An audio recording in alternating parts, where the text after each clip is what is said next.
Vai conversar sobre uns temas, assim, bem universais, né? E complexos. Sexo, destino, amor, culpa, como que a gente lida com os nossos erros, o resgate e o papel da reencarnação nisso tudo. Isso aí. Para essa conversa, a gente se baseou em trechos de 2 livros bem importantes da literatura espírita brasileira, sabe? Sexo e Destino, que veio pelo Chico Xavier e Valdo Vieira, atribuído ao espírito André Luiz. E também Vida e Sexo, do Emmanuel, psicografado pelo Chico Xavier. Exato. A ideia aqui não é contar a história inteira dos livros, tá? Mas sim pescar aqueles insights principais, sabe? Entender essa visão específica que eles trazem sobre como as nossas experiências aqui e depois daqui se conectam. É isso mesmo. E é bom a gente já situar, né? Esses textos, eles exploram muito como as nossas ações têm consequências, tipo, diretas. E como a responsabilidade não acaba quando a gente morre. Uhum. A reencarnação, dentro dessa visão, surge como uma ferramenta-chave para a gente aprender e se reajustar. O mundo espiritual que eles descrevem, olha, não é um paraíso fácil, não. Não mesmo. É um lugar de continuidade, de trabalho, de aprendizado constante. É fascinante como essa ideia da responsabilidade individual continua forte depois da vida física, sabe? Totalmente. E falando nisso, uma coisa que pega logo de cara em Sexo e Destino é justamente essa visão da vida após a morte. Sim, Esquece aquela ideia de paz total imediata para todo mundo. A fonte fala de um certo desencanto, né? Para quem estava esperando, sei lá, um céu teológico fácil, é bem isso. parece que é mais um encontro bem direto com a própria consciência, com o peso do que a gente fez, né? Exatamente. Tem o caso do Neves, um personagem central. Ele tá desencarnado há 40 anos, mas assim, ainda tá super envolvido com as dinâmicas da família que deixou. Ele sente a dor, a saudade da filha, a Beatriz, tem mágoas com o que aconteceu depois que ele partiu. Isso ilustra bem essa continuidade que a gente falou. Os laços de afeto, as responsabilidades, sabe, não somem do nada. Não some. O plano espiritual ali é mostrado como um lugar de muita atividade. Muita gente ainda está, aprendendo a lidar com as emoções, com os apegos daqui. A fonte até diz que o sofrimento e a espera continuam a esmerilar a alma. Esmerilar a alma. Forte isso. Quer dizer, lapidar, né? Transformar pela dor, muitas vezes. Exatamente, um processo de aprendizado contínuo. E essa ideia de responsabilidade que continua nos leva para outro ponto central, né? Como as nossas escolhas, principalmente na vida afetiva, sexual, criam laços e consequências que, nossa, se estendem. Muito. Através do tempo, né? E até entre vidas diferentes. As 2 obras batem muito nessa tecla. Batem mesmo. Elas enfatizam que a energia sexual é algo poderoso, sabe? Uma força divina criadora. Mas que o uso dela exige, assim, muita responsabilidade, muito discernimento. Uhum. O Emmanuel, em Vida e Sexo, fala que o sexo é um atributo santo, mas que precisa de educação, de consciência. E a lei de causa e efeito, nessa área afetiva, ela é direta. Direta como? Tem uma frase que resume bem. De tudo o que dermos a outrem no mundo afetivo, outrem também nos dará. Ou seja, o jeito que a gente trata as pessoas nos relacionamentos, os compromissos que a gente faz ou quebra, Tudo isso conta, né? tudo isso gera débitos ou créditos. E a gente vai ter que acertar a conta em algum momento. E a história do Neves de novo? A relação que complica tudo ali do genro dele, o Nêmesio, com a enfermeira Marina, enquanto a Beatriz, filha do Neves, está doente. Sim, esse é um nó importante na trama. O André Luiz descreve como as intenções escondidas deles aparecem lá no plano espiritual. Ele chama de formas-pensamento. O que seria isso exatamente? Pode explicar um pouquinho? Claro, a ideia, segundo as fontes, é que os nossos pensamentos, desejos, emoções, quando são muito repetidos, sabe, eles não ficam só na nossa cabeça. Eles criam uma espécie de assinatura energética em volta da gente. Uma assinatura interessante. Essas formas pensamentos seriam como retratos visíveis da nossa vida íntima para quem está no plano espiritual. No caso do Nemésio e da Marina, mesmo que eles tentassem esconder, essas formas revelavam a paixão culpada, os conflitos da Marina, que estava dividida. O medo, a ansiedade. Tudo isso. É como se a nossa mente mostrasse a nossa verdade interior, sabe? Além das aparências que a gente sustenta aqui. Nossa, isso é bem impactante. Mostra uma transparência que a gente não tem aqui, né?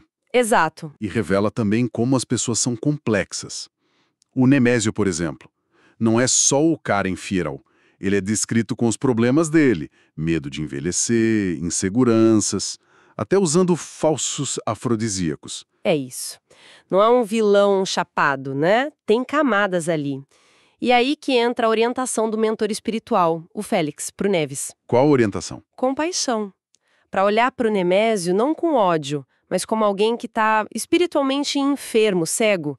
Alguém que precisa mais de ajuda do que de julgamento. Isso conecta com o que Vida e Sexo fala também, né? Da necessidade de compreender e não só condenar, mesmo quando os erros são graves nessa área. Justamente. A evolução moral, essa tal sublimação progressiva do sexo que as fontes mencionam, é um caminho longo, difícil para todo mundo. Ninguém está isento de tropeçar. E essa rede de relações e consequências vai ficando ainda mais complexa, né? Entre o Cláudio, pai da Marina, com problema de alcoolismo, assediando a filha adotiva, a Marita. Sim. E ainda o Gilberto, que é neto do Neves, e se envolve com a Marina e com a Marita. Parece um nó cego, né? É um exemplo muito claro do que as fontes chamam de grupos kármicos se reencontrando, sabe? Famílias espirituais. O Emmanuel diz que o lar é a escola viva da alma. Escola viva. É. Um lugar onde espíritos que têm débitos e afinidades do passado se juntam de novo para ter outras chances de aprender, de se ajustar. Essa situação toda aí, Cláudio, Marita, Gilberto, Marina, é descrita como 4 criaturas enoveladas. Enoveladas, presas numa dinâmica de desejo, culpa, ressentimento, que provavelmente vem de outras vidas, né? Exatamente, com raízes em experiências passadas. E a influência espiritual também pesa aí, né? O Cláudio sendo influenciado por um espírito obsessor, o Moreira, que incentiva os vícios dele, a cobiça pela Marita. Como essa questão da obsessão aparece? Olha, a visão espírita da obsessão é muito baseada na sintonia, sabe? Espíritos com vibrações parecidas, com os mesmos vícios, as mesmas más inclinações, acabam se atraindo. Ah, entendi. O Moreira se liga ao Cláudio porque encontra nele uma porta aberta, uma fraqueza que ele pode explorar para os próprios desejos inferiores. Não é que ele tome conta do corpo, tipo possessão total. É mais uma influência ruim, persistente. Isso, que explora a brecha que a pessoa dá. E o interessante é que o mentor, o Félix, ele observa, mas não interfere de forma drástica. Ele respeita o livre-arbítrio do Cláudio, a menos que haja um risco muito grande ou um pedido de ajuda, entende? Entendo. Isso levanta aquela questão dos limites da ajuda espiritual, né? A ajuda tá lá, mas a mudança mesmo tem que partir da pessoa. Tem que partir da pessoa. A responsabilidade final é sempre individual. Mas olha, as fontes também mostram que tem saída desses emaranhados, sim. Ah, bom. A história tem momentos de virada, de redenção. Como assim? O próprio Cláudio, depois de um acidente grave com a Marita, que foi causado indiretamente por ele e pela influência do Moreira, ele passa por uma transformação profunda. Sério? Sim. O remorso bate forte, o cuidado que ele passa a ter com a Marita no hospital, o contato com leituras que elevam, tudo isso mexe com ele. E o obsessor, o Moreira? Aí que tá o mais surpreendente. O Moreira, vendo a cena, tocado pelo arrependimento do Cláudio, também muda de atitude. Ele deixa de ser obsessor e passa a querer ajudar. Uau! Isso mostra que a redenção é possível para todo mundo, então. Para todo mundo. E que a ajuda espiritual está sempre ali, buscando uma brecha para inspirar o bem, para auxiliar na mudança. Essa ideia da assistência espiritual é bem forte mesmo. A gente vê o Neves ajudando a filha Beatriz com passes, mesmo estando em outro plano. Exato! O Félix orientando o Neves, e depois do acidente a Marita também recebe muito amparo espiritual, né? Muito. Os passes, segundo explicam as fontes, seriam como transmissões de energia, sabe? Magnética, espiritual, para aliviar a dor, para equilibrar, para fortalecer, tanto o físico quanto o espiritual. É uma forma de interação direta entre os planos, então. Uma forma direta. E a ajuda vai além disso. Vem como intuição, inspiração, proteção contra influências mais pesadas. As fontes pintam um quadro de um mundo espiritual muito ativo, Hum. com espíritos mais evoluídos trabalhando sem parar para ajudar quem está aqui na Terra ou em lugares de sofrimento espiritual. A prece também aparece como um elo forte, né, de conexão e de pedido de ajuda. E a reencarnação? Ela entra como a grande ferramenta para resolver as pendências mais fundas mesmo, né? A história tem aquela virada enorme quando o Félix revela quem ele foi no passado e a ligação dele com todo mundo ali. Sim, essa é talvez a parte que mais conecta tudo. O Félix conta que ele foi o Álvaro, lá no passado, e que as ações egoístas, abusivas dele naquela vida causaram muito sofrimento para todos os outros personagens em vidas anteriores. Nossa. A Beatriz era Leonor, o Nemésio era Justiniano, Todos eles, né? todos eles.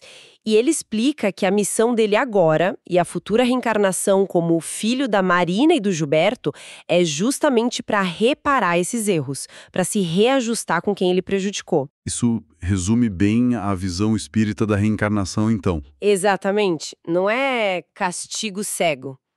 É oportunidade de reparação, de aprendizado, de reconciliação. E geralmente acontece dentro dos mesmos grupos de almas, sabe? Faz pensar muito nos dramas de família, nos relacionamentos difíceis que a gente vê ou vive. A ideia de que talvez a gente esteja junto de novo para resolver coisa antiga. É por aí mesmo. Vida e sexo reforça muito isso.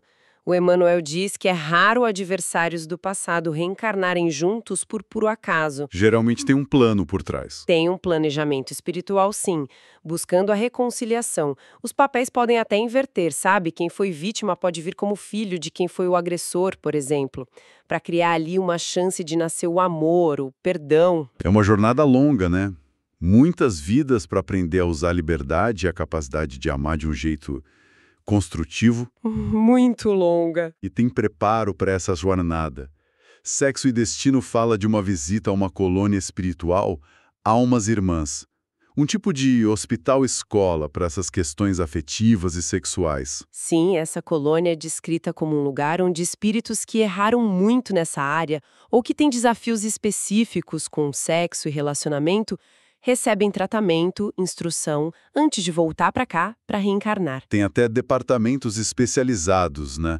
Sexo e maternidade, sexo e penologia. Exato. A existência de um lugar assim, nas fontes, reforça que essas questões são levadas muito a sério lá no plano espiritual, que tem um esforço organizado para ajudar os espíritos a se prepararem melhor para as provas daqui. Mas mesmo assim, muitos ainda falham, né? As estatísticas lá não são muito animadoras. Não são bem realistas, na verdade. Muitos ainda falham, voltam, às vezes, mais endividados do que foram. Isso só mostra como a transformação é difícil, né? E como o esforço de cada um é fundamental. Entendi. Então, se a gente juntar as peças que a gente conversou, o que seriam os recados principais dessas fontes?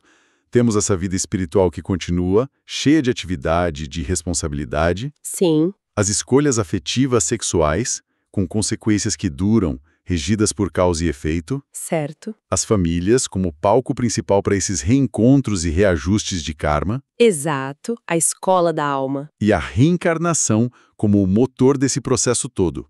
Sempre com chance de ajuda espiritual e de redenção. É mais ou menos isso. É uma ótima síntese. A mensagem central parece ser essa. A vida, o amor, o sexo são coisas sagradas, interligadas e geram responsabilidades que a gente não pode ignorar. Uhum. A lei de causa e efeito funciona, sim, mas a misericórdia divina também, dando sempre novas chances pela reencarnação. E tem um chamado muito forte para a compaixão, né, para o não julgamento, como a gente viu com o Félix. Verdade. Tentar entender a complexidade por trás do que a gente vê, as lutas de cada um, os possíveis débitos do passado, isso tudo convidaria a gente a ser mais compreensível, né? Menos rápido para condenar. A educação dos sentimentos, a educação espiritual, seria a base para a gente lidar melhor com essa força do sexo e construir relações mais saudáveis. Pensando nisso tudo, sabe? Nessas histórias de vidas que se cruzam de jeitos tão intrincados, fica uma pergunta no ar, né? Se a gente levasse a sério mesmo essa possibilidade de que os nossos relacionamentos de agora, os bons e os ruins, pudessem ter ecos de outras vidas, Será que isso mudaria o jeito da gente lidar com os conflitos do dia a dia? Com as mágoas? Com o desafio que é perdoar? Fica aí a reflexão para quem nos ouve.